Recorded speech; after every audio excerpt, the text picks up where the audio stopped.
حضرت یونس علیہ السلام اللہ کے ایک جلیل القدر پیغمبر ہیں، نبی ہیں. ان کی قوم بڑی ڈھیٹ تھی، وہ بھی بنی اسرائیل میں پیدا ہوئے ہیں. بنی اسرائیل نے ایک دو نہیں کئی 100 انبیاء کو انہوں نے شہید کیا ہے. انبیاء کے قتل کا بڑا جرم ان کے سر پر ہے.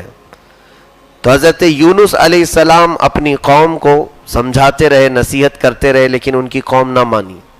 یہاں تک کہ حضرت یونس علیہ السلام نے کہا کہ اگر تم اللہ کی فرما برداری نہیں کرتے اور میری بات نہیں مانتے تو عنقریب عذاب آ جائے گا، اللہ کا عذاب آئے گا. تو انہوں نے کہا کہ اللہ کا عذاب آئے گا، کیسے آئے گا؟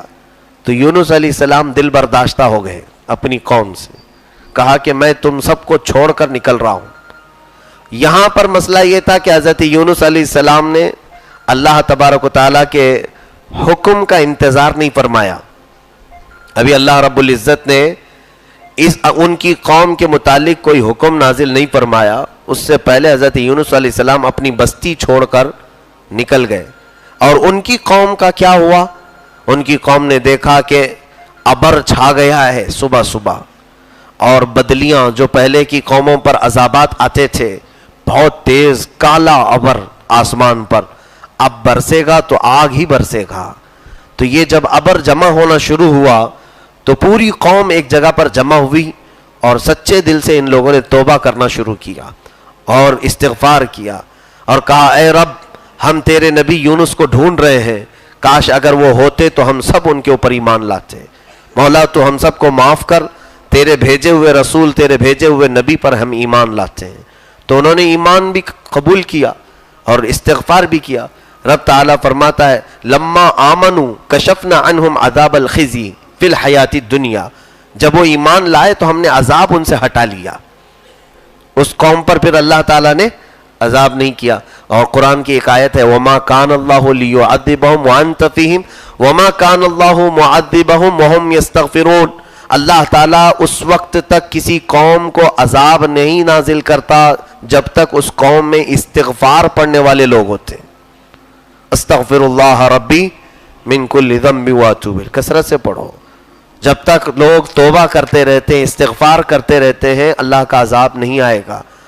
تو اس قوم کو اللہ تعالیٰ نے عذاب سے بچا لیا. لیکن یونس علیہ السلام نکل کر کے چلے گئے، دل برداشتہ ہوئے ان سب سے، روٹ کر کے گئے. اور آپ کا ارادہ تھا کہ میں ہجرت کر کے کسی دوسرے شہر چلا جاؤں.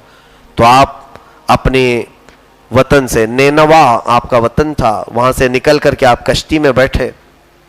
کشتی میں دریا میں جب کشتی چلنے لگی تو بیچ دریا میں جا کر کشتی ہچکولے کھانے لگی، یہ ڈوبنے جیسے آثار لگے. تو کشتی والے جتنے بھی سوار تھے انہیں معلوم تھا کہ کبھی کبھار یہ کشتی وزن ہو جائے، بوجھل ہو جائے تو ڈوب بھی سکتی ہے. تو اس میں کئی لوگ بیٹھے ہوئے تھے. تو سبوں نے اتفاق کیا ایسا ہے کہ ایک کسی شخص کو اس کشتی سے اترنا پڑے گا. اترنا کیا ہے؟ ڈوبنا پڑے گا. کہاں اتریں گے؟ بیچ دریا میں. اب کون اترے گا؟ سارے تو مسافر ہیں اس میں.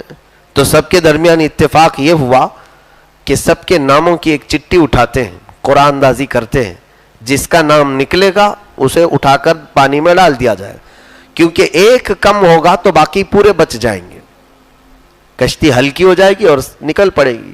سبوں نے اتفاق کیا ٹھیک ہے. جب چٹیاں ڈالی گئیں تو حضرت یونس علیہ السلام کا نام آیا. وہ اس کشتی میں سب سے شریف، سب سے پاکیزہ. تو لوگوں نے یہ کہا کہ یہ بہت ہی اچھا نوجوان ہے، اس کے چہرے سے ایسا نہیں لگتا کہ ہم اسے ڈال دیں. پھر دوبارہ انہوں نے چٹھی اٹھائی، پھر حضرت یونس علیہ السلام کا نام آیا. تیسری بار پھر انہوں نے قرآن اندازی کی، پھر حضرت یونس کا نام آیا. وہ رب کی مشیت تھی. اس کے بعد نہ چاہتے ہوئے بھی لوگوں نے اٹھا کر کے حضرت یونس علیہ السلام کو پانی میں ڈال دیا. جیسے ہی آپ پانی میں گئے، یہ اللہ تعالیٰ کی طرف سے مقدر تھا جو کچھ بھی ہونا ہے. تو فوراً ایک بہت بڑی مچھلی نے منہ کھولا اور یونس علیہ السلام کو نگل گئی. اندر چلے گئے. سمندر میں جاتے ہی مچھلی نے نگل لیا. لیکن اللہ تبارک و تعالیٰ کا حکم آیا کہ اے مچھلی، یہ تیری غذا نہیں ہے بلکہ یونس کی حفاظت کے لیے تجھے رکھا گیا ہے. غذا مت بنانا. اور حضرت یونس علیہ السلام مچھلی کے پیٹ کے اندر رہے, 1-2 دن نہیں 30 دن گزر گئے پیٹ کے اندر. اور وہ رب کریم ہی ہے جس کو جہاں چاہے حفاظت فرماتا ہے. حضرت یونس علیہ السلام مچھلی کے پیٹ کے اندر کئی دن گزار دیے, اور جب توبہ کرتے رہے رب تبارک و تعالیٰ کی بارگاہ میں وہ گڑ گڑاتے رہے, اے مولا میں نے تیرے حکم کے آنے کا انتظار نہیں کیا اور اپنی قوم کو چھوڑ کر جلدی آ گیا. یہ بھی یہاں پر دیکھیں انبیاء کرام کی ہر واقعے سے عبرت لینا چاہیے کہ اپنی قوم کو کسی بھی طرح سے چھوڑ کر انبیاء کرام جا نہیں سکتے. جائیں تو اللہ رب العزت ناراض ہوتا ہے جب تک اللہ کا حکم نہ آئے. تو حضرت یونس علیہ السلام اتنا روئے, فنادا فی الظلمات اللہ الہ الا انت سبحانک انی کنت من الظالمین. یہ حضرت یونس علیہ السلام کی زبان پاک سے نکلا کہ اللہ جو کچھ بھی ہوا ہے مجھ سے ہوا ہے, لیکن تو وہ خدا ہے تیرے لیے سب سے زیادہ پاکی بلندی ہے.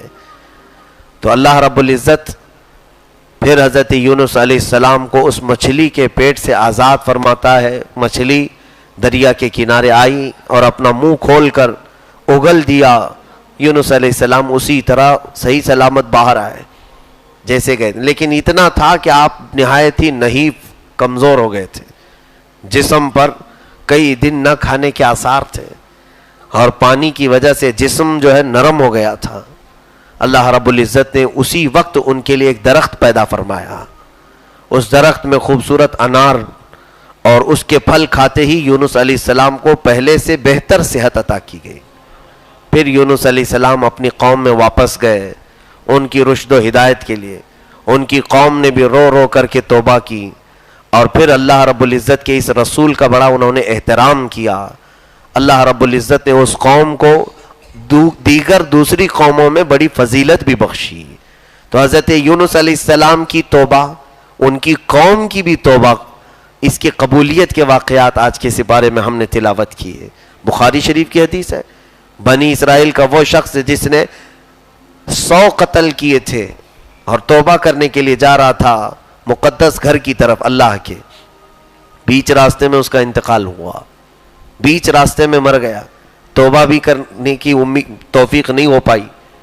اس وقت بخاری شریف کی حدیث میں ہے کہ رحمت کے فرشتے اور عذاب کے فرشتے دونوں اٹھانے کے لیے آئے اس کو, کہ یہ تو بڑا قاتل ہے, کتنوں کو تو اس نے قتل کیا ہے. دونوں میں جب تکرار ہوئی, رحمت کے فرشتے کہنے لگے نہیں یہ اچھے کام کے لیے نکلا تھا, بیت المقدس جا رہا تھا, یا پھر خانہ کعبہ مقدس گھر کی طرف جا رہا تھا, توبہ کرنے جا رہا تھا, اسے چھوڑ دیا جائے. عذاب کے فرشتے کہنے لگے کہ نہیں یہ تو گنہگار ہے, پوری زندگی گناہوں میں گزارا ہے. جبرائیل امین فیصل کی حیثیت سے آئے, اللہ نے انہیں بھیجا کہ ان دونوں کے درمیان فیصلہ کرو.